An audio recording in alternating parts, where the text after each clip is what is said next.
We all get a map when we're young, don't we? It's handed to us in pieces. A corner from our parents, a section from our teachers, another from the movies we watch. It shows a neat, clean path. Go to school, get the grades, build the perfect resume, land the dream job, find the perfect partner. The path is straight, the destinations are clearly marked, and if you just follow the instructions, you'll arrive at a place called happiness. But what if I told you that map is a fantasy? What if the real world isn't a pristine chart but a wild, untamed wilderness? And the most important tool you need isn't a map someone else drew, but a compass you have to build yourself. I spent years of my life, especially in my 20s, desperately trying to follow that map. I polished my resume until it shone, I networked, I planned. I tried to be the main character in a story that I thought everyone was watching. And you know what I found? I was completely and utterly lost. Because the most profound, the most impactful, the most harsh truths of life aren't written on any map. They're the unwritten rules, the silent lessons you only learn when you're brave enough to wander off the path. And today, I want to talk about them. Not as a lecture, but as a conversation between two travelers. Because I suspect you're holding that same, worn-out map and wondering why you feel like you're going in circles. Let's start with the biggest lie the map tells us, the myth of the grand arrival. We believe our resume is the golden ticket. We spend countless hours curating it, choosing the perfect font, agonizing over every bullet point. We think that this document, this collection of credentials, is what will open the door to the next big thing. But here's the secret. Nobody, and I mean nobody who matters, is truly moved by your resume. They're moved by your body of work. What have you actually built? What problems have you solved? What have you created with your own two hands and your own mind? Your resume is a ghost, a pale summary of past events. Your body of work is alive. It's the proof. It's the tangible evidence that you can do the thing you say you can do. So stop crafting a perfect resume and start building an imperfect, messy, but very real body of work. Start a project, write the article, build the app, create the portfolio. That is your true passport in this world, not a piece of paper. And right alongside that is the illusion of the shortcut. Oh, we are obsessed with shortcuts. The 5-minute abs, the get-rich-quick schemes, the hack to overnight success.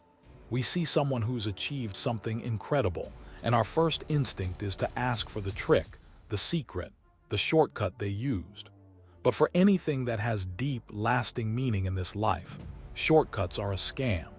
They're a mirage in the desert. The real journey, the one that builds character and skill and resilience, is almost always the long road. It's the consistent, unglamorous, day in and day out effort. It's showing up when you're uninspired. It's pushing through the messy middle when the initial excitement has faded. It's better to write for 30 minutes every single day than to attempt a 10-hour marathon session once a month. One builds a habit, a muscle, a foundation. The other leads to burnout. The world wasn't changed by talented people who looked for the easy way out. The world was changed, and is always changed, by persistent people who embrace the long, hard, and deeply meaningful road. Be the tortoise. The tortoise always wins because life isn't a sprint. It's an endless series of marathons. Now let's talk about other people, because the map has a lot to say about them and most of it is wrong. The map tells you that everyone is watching you, judging you, that there's a giant spotlight following you around, illuminating every mistake, every awkward moment, every single failure. It's called the spotlight effect. And it's the reason we're often so afraid to take risks, to be vulnerable, to ask that.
Treat everyone you meet with genuine respect, not because of their status or what they can do for you, but because they are human. Don't be the person who kisses up to the boss and kicks down at the barista. That behavior reveals everything about your character. Your reputation isn't built in the big moments. It's forged in 1,000 tiny, everyday interactions.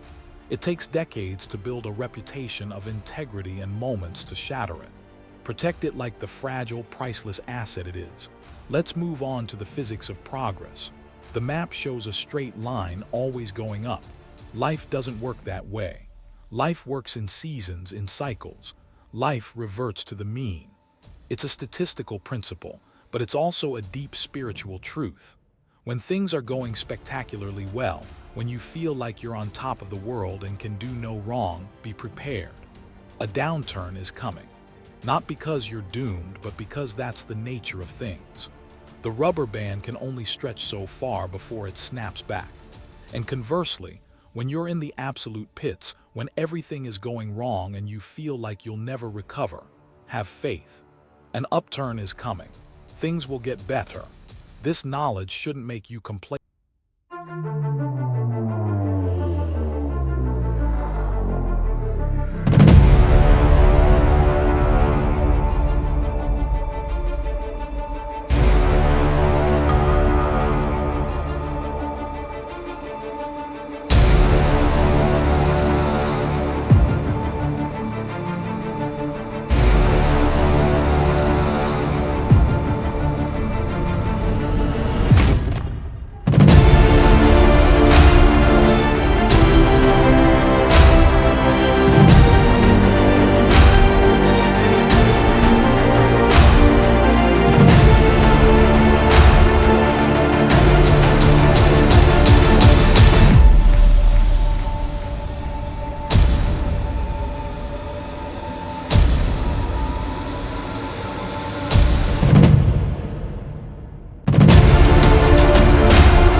Is run by less talented people who simply refuse to quit. Don't worry about how much talent you have. Worry about how much persistence you're willing to cultivate. Because in the end, that is the defining factor. It is your superpower. And speaking of superpowers, let's talk about one you already have that you're probably neglecting: sleep. We live in a culture that glorifies the grind, that wears sleep deprivation like a badge of honor. We brag about pulling all-nighters. I wanted to be that person who could thrive on 4 hours of sleep. I tried. I failed miserably. And so will you. Unless you're part of the 1% of the population with a specific gene, you are not a natural short sleeper. You are just a tired person. Sleep isn't laziness. It's a fundamental biological necessity for your brain and your body to repair, to consolidate memories, to regulate your emotions. Getting a full night's sleep is one of the most productive things you can do. It makes you smarter, healthier, more creative, and more resilient. Stop treating sleep as a luxury and start treating it as the superpower it is. The same goes for moving your body. You don't have to be a marathon runner or a professional athlete. Just move. Walk, run, stretch, lift, dance. Exercise is the closest thing we have to a miracle drug for both physical and mental health. It's an investment that pays dividends in every other area of your life. Let's talk about the fuel for all this: money, and perhaps more importantly, your mindset around it. The single best financial advice I can give you is this: save early and often. The moment you start earning, start saving, even if it's a tiny amount. Set it up automatically so it happens without you even thinking about it. And then forget about it for a few decades.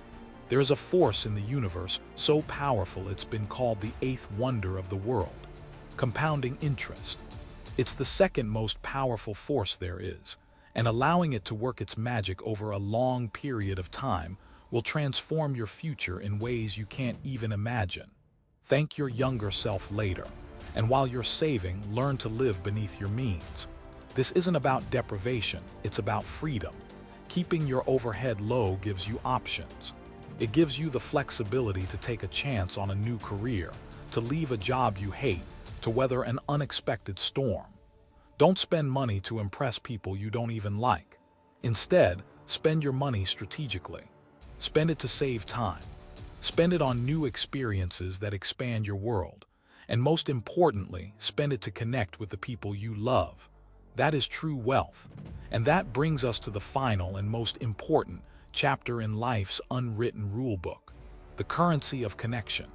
You can have all the success, all the money, all the achievements in the world, but if you have no one to share it with, you have nothing.